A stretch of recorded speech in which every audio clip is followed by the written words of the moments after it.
Good morning class. आज हम लोग प्रजनन तंत्र के विषय में पढ़ेंगे, जिसको हम लोग जनन कहते हैं। प्रजनन उसे कहते हैं जो अपने जैसे संतान को जन्म दे, उसे हम लोग क्या कहते हैं? प्रजनन कहते हैं। प्रजनन दो प्रकार के होते हैं, एक लैंगिक प्रजनन, एक अलैंगिक प्रजनन, जो हम बोर्ड पे लिख दिए हैं। और अब एक एक करके विषय हम लोग जानेंगे। लैंगिक प्रजनन किसे कहते हैं, अलैंगिक प्रजनन किसे कहते हैं, प्रजनन किसे कहते हैं। देखिए, प्रजनन क्या होता है, जिसको हम लोग जनन कहते हैं, जो अपने जैसे संतान को उत्पन्न करता है या जन्म देता है, उसको हम लोग जनन या प्रजनन कहते हैं। जो अपने जैसे संतान को क्या करते हैं? जन्म देते हैं, उसको हम लोग क्या कहते हैं? प्रजनन कहते हैं। प्रजनन मुख्य रूप से दो प्रकार के होते हैं, एक लैंगिक प्रजनन, एक अलैंगिक प्रजनन। अलैंगिक प्रजनन किसे कहते हैं? जिसमें नर और मादा की आवश्यकता नहीं होती है, उसको हम लोग अलैंगिक प्रजनन कहते हैं। बात समझे? जो हम बोर्ड पे लिख दिए हैं, अलैंगिक प्रजनन किसे कहते हैं? जिसमें नर और मादा की आवश्यकता नहीं होती है, उसको हम लोग अलैंगिक प्रजनन कहते हैं। बात समझे? अब देखिए, यहाँ अलैंगिक प्रजनन का एग्जाम्पल की ओर आते हैं, जो कई बार एग्जाम में पूछा हुआ है। पूछता निम्नलिखित में से किसमें अलैंगिक प्रजनन होता है? जैसे अमीबा। अमीबा में क्या होता है? यह विखंडन या द्विविखंडन होता है, मतलब अपने शरीर से टूटकर अलग हो जाना, यह विखंडन कहलाता है। बात समझ में आई?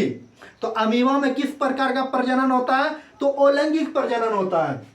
इसके बाद होता है क्या? मुकुलन। मुकुलन में भी क्या होता है? टूटकर अलग होना। समझे? इसके बाद काई। काई का कुछ एग्जाम्पल होते हैं, जैसे बायोकिलियम, जिसको हम लोग पत्थरचट्टा कहते हैं, गन्ना हो गया, आलू हो गया, गुलाब हो गया, शकरकंद हो गया। ये सब में क्या होता है? अलैंगिक प्रजनन होता है। बात समझे? अगर आप नोट करना चाहते हैं तो इसको क्या कीजिए, नोट भी करते चलिए। हमको लगता है कि आप अलैंगिक प्रजनन समझ लिए होंगे। अब चलिए हम लोग आते हैं लैंगिक प्रजनन में। लैंगिक प्रजनन किसे कहते हैं? जिसमें नर और मादा की आवश्यकता होती है, उसको हम लोग लैंगिक प्रजनन कहते हैं।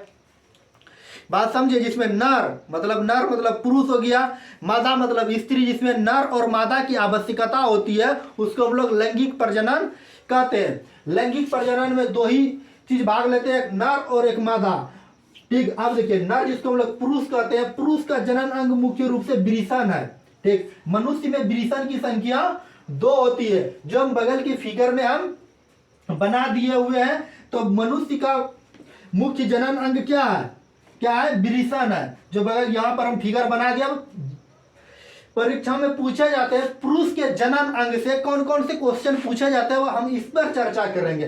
पहले एक एक के विषय में इंट्रोडक्शन देते हैं, फिर इससे क्या एग्जाम में पूछे जाते हैं, इसके विषय में हम बताएंगे।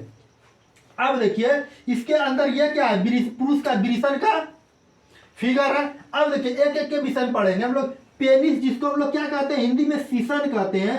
सीसन ये क्या करता है? हमारे पेशाब को बाहर निकलता है, जिसको हम लोग क्या कहते हैं? मूत्र कहते हैं।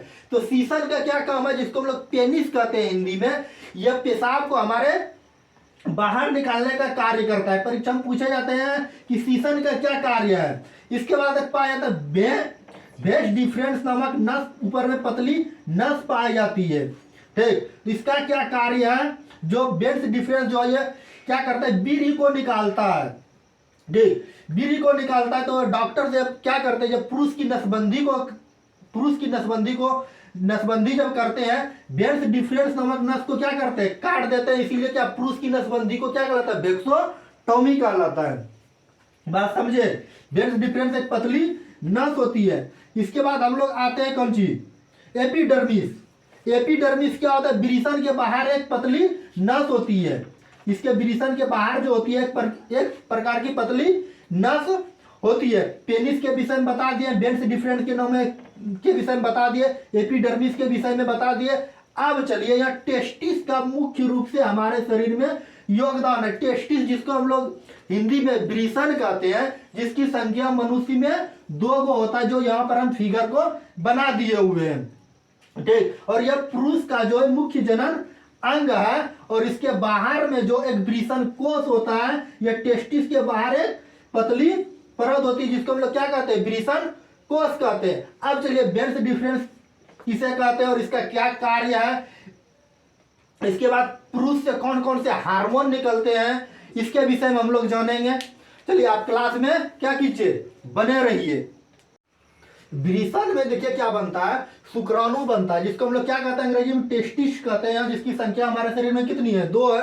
तो शुक्राणु का निर्माण कहाँ होता है, वृषण में होता है। और प्रोजेस्टेरोन ग्रंथि हमारे वृषण को बनाने में क्या करते हैं, वृषण के अंदर शुक्राणु, जिसको हम लोग अंग्रेजी में स्पर्म कहते हैं, उस बनाने का क्या करते हैं, कार्य करते हैं। तो परीक्षा में पूछे जाते हैं कि शुक्राणु किससे निकलती है, नर से या मादा से।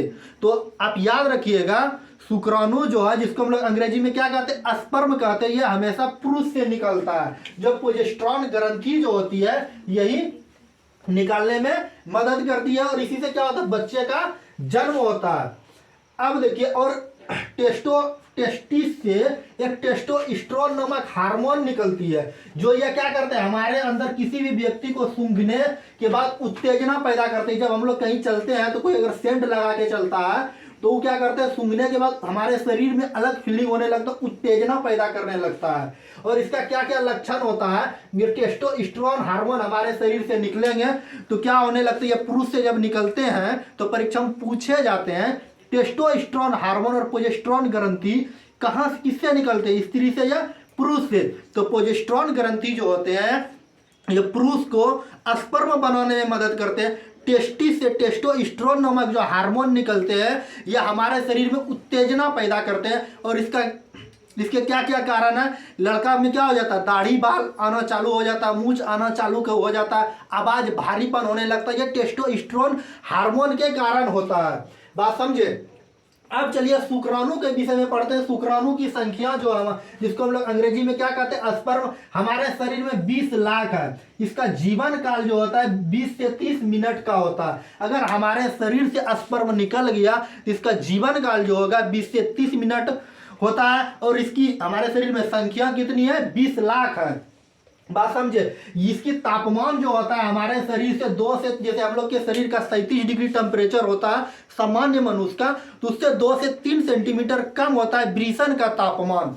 बात समझ में आया। और बेड्स डिफरेंस नामक जो एक नस बताएं, एक पतली नस होती है, इसका क्या काम है, बेड्स डिफरेंस नामक नस को ये क्या करते हैं, हमारे अंदर जो स्पर्म बनते हैं, जिसको हम लोग क्या कहते हैं, शुक्राणु, या क्या करते हैं, महिलाओं को अंडाणु में पहुंचाने में ये वाले नस मदद करते हैं। बात समझे। जो बेस्ट डिफरेंस एक पतली नस होती है, इसी के माध्यम से शुक्राणु किसमें, अंडाणु में पहुंचने का कार्य करता है। बात फिर से समझिए, ये बेस्ट डिफरेंस नामक एक पतली नस जो होती है, इसी के सहायता से यहाँ से क्या निकलते हैं, हमारे स्पर्म निकलते हैं। स्पर्म में क्या करते हैं, ये अंडाणु में जाने में सहायता प्रदान करते हैं। जब भी पुरुष का नसबंदी किया जाता है तो बेल्स डिफरेंस नामक नस को क्या किया जाता है, काट दिया जाता है। इसीलिए पुरुष की नसबंदी को क्या कहते हैं, वेक्टोटॉमी। यहाँ पर हम क्या लिख दिए। अगर वीडियो आपको पसंद लग रहा है तो आप चैनल को सब्सक्राइब कीजिए,